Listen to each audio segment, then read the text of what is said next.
Team USA member Adam Johnson once said, "I believe my experience in high school bowling played an essential role in my development as a player. I have no doubt those years of competition contributed towards my success, including making Team USA." High school bowlers go through hectic game days, but can be rewarded by going to scholarship awarding tournaments.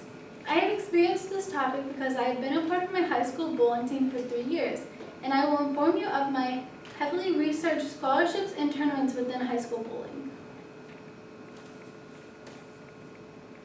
The 4 main things students must take in consideration in order to make it into high school bowling.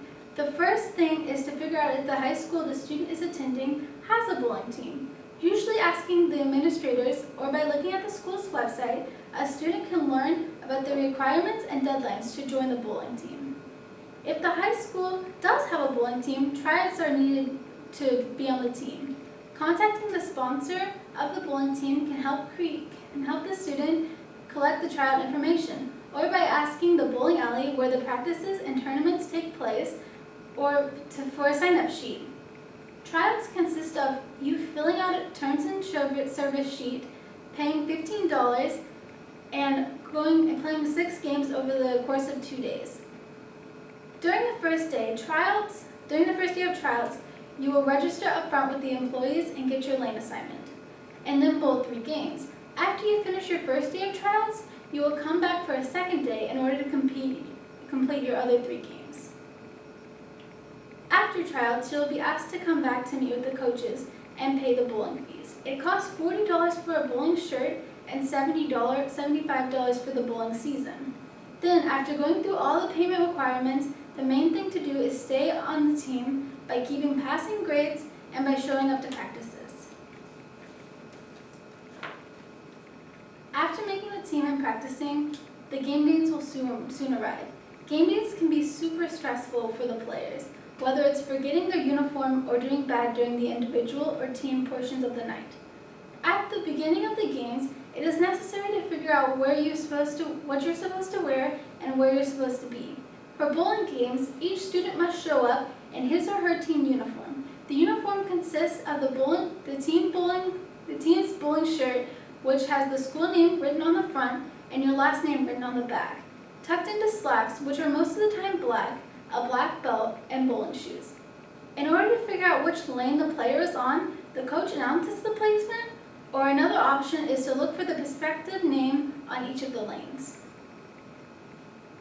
To begin game days off, you will bowl 1 or 2 games against one member of the opposing team. If the student is on varsity, he or she will bowl 2 games against that opponent. If they're on junior varsity, they will only bowl 1 game. After individual games, the 5 members of the school's team will play 3 games against the opposing team. During the team games, each player will be assigned 2 frames. The first player will be assigned the first frame and the 6th frame. The second bowler will be assigned the 2nd frame and the 7th frame. The third bowler will be assigned the 3rd frame and the 8th frame. The 4th bowler will get the 4th frame and the 9th frame, and the 5th and final bowler will get the 5th frame and the 10th frame. Now you might be asking yourself, why do high school bowlers put themselves through so much trouble? High school bowlers can be rewarded by playing several prestigious tournaments. During the high school bowling season, each student is ranked based on average. The top 10 overall are posted onto the Texas Bowling Center's website. If the student is in top 8 of their district in their junior category, they will be asked to participate in regionals. Regionals is where the top 5 to 8 students bowl against each other for a chance to make it into state. According to the Texas Bowling Center's website, students will compete in 5 games, and then the top 5 highest scoring students will move on into the state tournament. During the state tournament, 65 boys to 65 girls are chosen to compete against other members of their gender. Each bowler will bowl 3 games, and the top 16 will advance to a qualifying round. The top 16 players bowl at best 2 out of 3 games against the opponent, and the 8 winning players will advance again. These type of games will continue on until the semifinals and the finals matches are available. During the semifinals and finals, each bowler will play 1 game until a winner is discovered. The High School Bowling National Championship is another tournament that high school bowlers are eligible to participate in. According to the U.S. High School Bowling Foundation, high school bowlers are allowed to participate if they have participated in recent state championships, state regionals, or anything equivalent, or the bowler has set a new state or national record for the recent season, they are qualified to be in this tournament.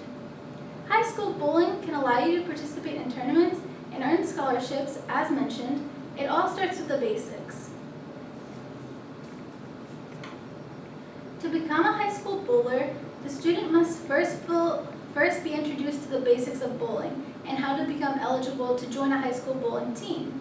After enrolling in a high school bowling team, the student must actively participate in the scheduled games. If the student does well in the games, new tournaments will be available to them. Thousands of students each year form a part of high school bowling, many with the dreams to making it to nationals or simply enjoying an extracurricular activity. Bowlers are dedicated, passionate students who, now that you are informed about them, don't only knock down pins with a ball.